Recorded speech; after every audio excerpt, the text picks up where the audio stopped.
আজ 25শে বৈশাখ। আজ আমাদের এক উৎসবের দিন, কারণ আজ কবিগুরুর জন্মদিন। কবিগুরু তার জীবনে প্রকৃতির সকল রূপকে উদযাপন করেছেন। আনন্দ, দুঃখ, হতাশা সব জায়গায় রয়েছে তার গানের ভাষা। কবিগুরু রয়েছে মোদের প্রাণে, রয়েছে মোদের গানে। চলো এবার করি আমরা আসর শুরু। আচ্ছা, কবিগুরুর সব ছবি তুলি হাসেন না কেন? উনি কি খুব রাগী ছিলেন? দূর পাগল, কবিগুরু মানেই সবাই ভাবে গম্ভীর, কিন্তু তা নয়। উনি খুব মজার মানুষ ছিলেন। ওনার হাস্যরস ছিল প্রবল। হাসরস, হাসরস মানে কি রে দাদা? মানে উনি মজা করতে, ঠাট্টা করতে খুব ভালোবাসতেন। তাই নাকি?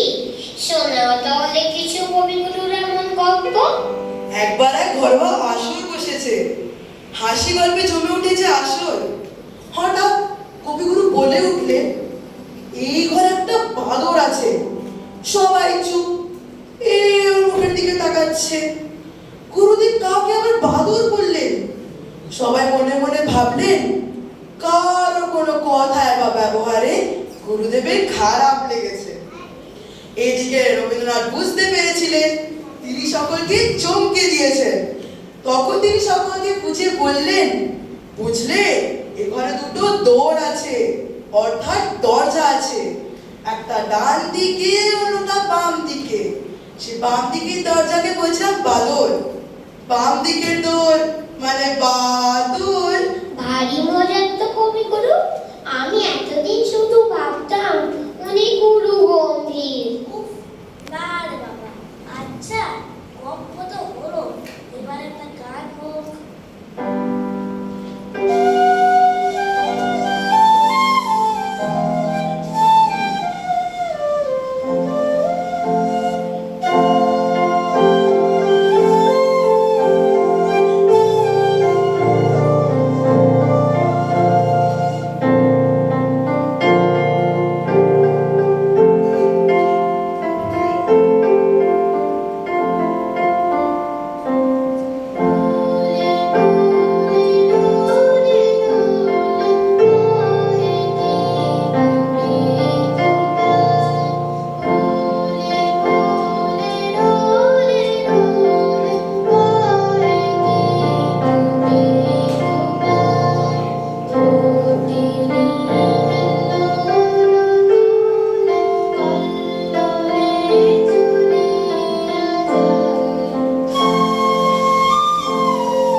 আমি চিনি গো চিনি তোমারে, ও গো বিদেশিনী, তুমি থাকো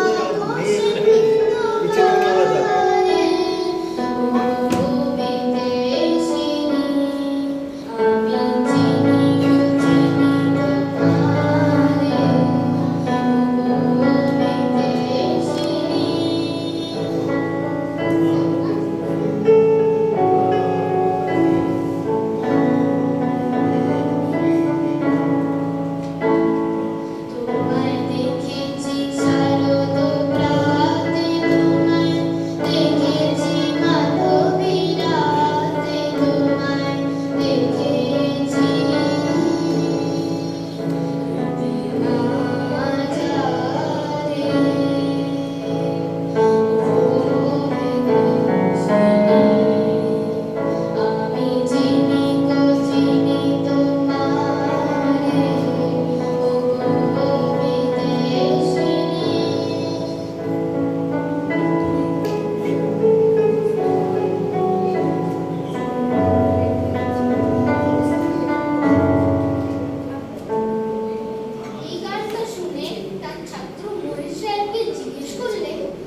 জীবনের শেষ প্রান্তে এসে রবীন্দ্রনাথ ঠাকুর ঝুঁকে লিখতে।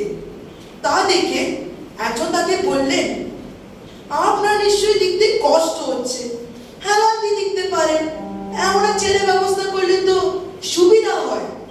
বক্তার দিকে তাকে রবীন্দ্রনাথ জবাব দিলেন, তা হয়, তা এখন কি জানো, ঝুঁকে না লিখলে লেখা বেরোয় না। কুজোর জল ঢালার জন্য তাকে উপর তো করতেই হয়, তাই না? কি অদ্ভুত!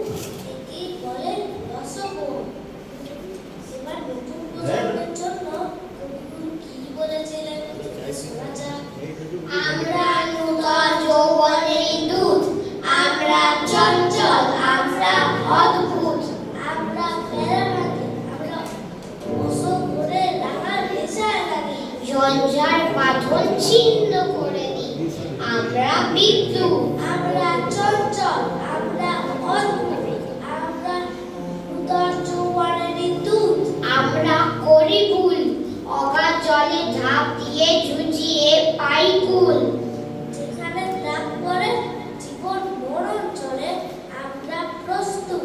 আমরা চঞ্চল, আমরা অদ্ভুত, আমরা নূতন যৌবনেরই দূত।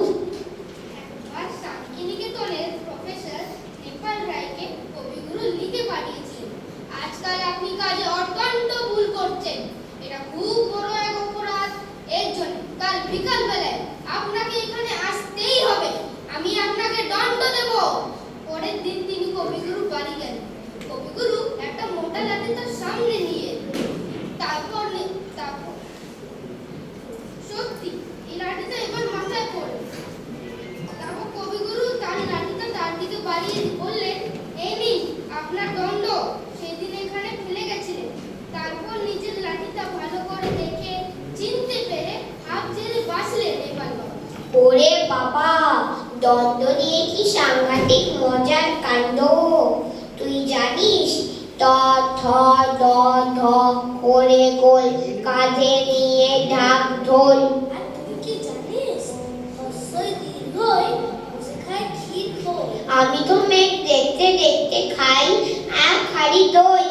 পরে খাস দই, আমরা যাবো মেঘের কোলে ওই।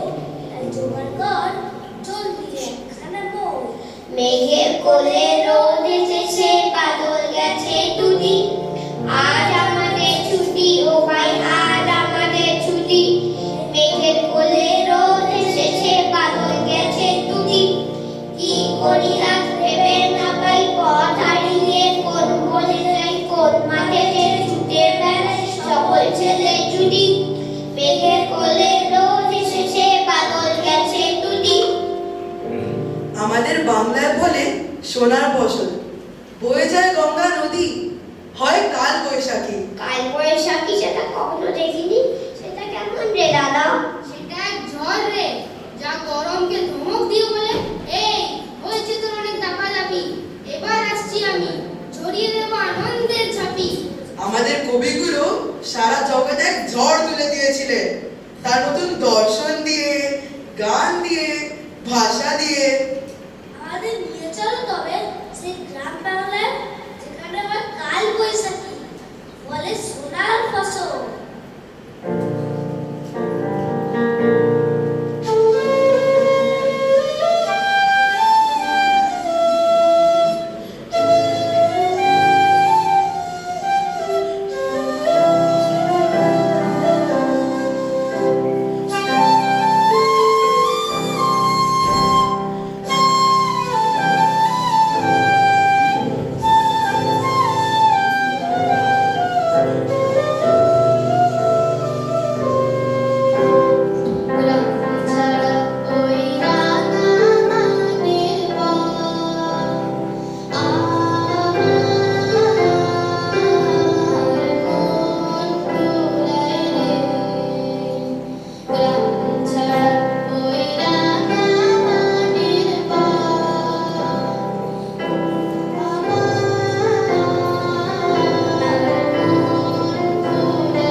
যে আমায় ঘরের বাহির করে, বাইরে বাইরে বাইরে করে, মরি হায় হায় রে।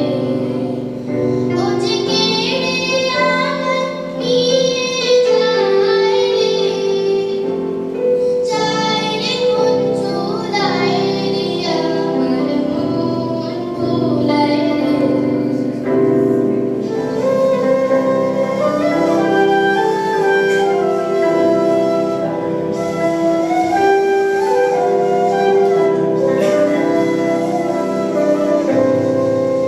ও কোন বাগে কি কান্দে কাবে, কোনখানে কি গাইতে গাবে, কোথায় গিয়ে শেষ মেলেছে, ভেবেই না ভুলায় রে, আমার মন ভুলায় রে।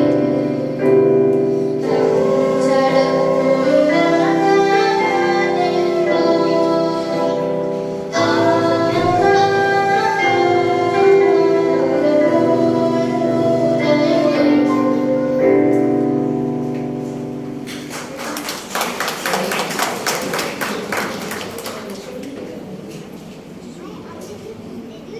মাঘ ১৩৪৫ কবিগুরু নেতাজি সুভাষচন্দ্র বোসকে এক চিঠি লিখেছিলেন।